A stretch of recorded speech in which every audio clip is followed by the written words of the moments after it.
சைவ சமயக்குரவர் நால்வருள் ஒருவர் மாணிக்கவாசகர். இவர் திருவாதவூரில் பிறந்தவர்.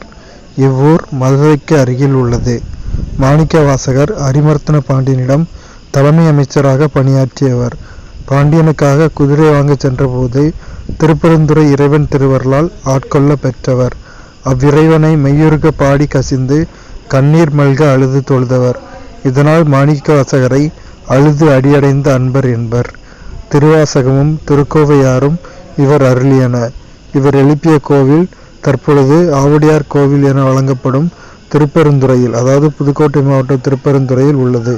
இவரது காலம் கிபி 9ஆம் நூற்றாண்டு. மாணிக்கவாசகரின் காலம் கிபி 9ஆம் நூற்றாண்டு.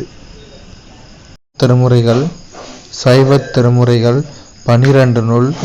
8ஆம் திருமுறையில் திருவாசகமும் திருக்கோவையாரும் உள்ளன. திருவாசகத்தில் 658 பாடல்கள் இடம்பெற்றுள்ளன.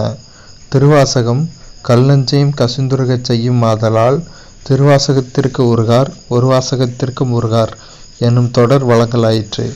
திருவாசகத்தின் சிறப்பை உணர்ந்த ஜி.யு. போப் இதனை ஆங்கிலத்தில் மொழிபெயர்த்தார். திருவாசகத்தில் உள்ள திருச்சதகத்தின் முதற் பாடல் நம் பாடப்பகுதியாக அமைந்துள்ளது. திரு என்பது நூலின் சிறப்பை உணர்த்த வந்த அடைமொழி. சதகம் என்பது 100 பாடல்களை கொண்ட நூலை குறிக்கும்.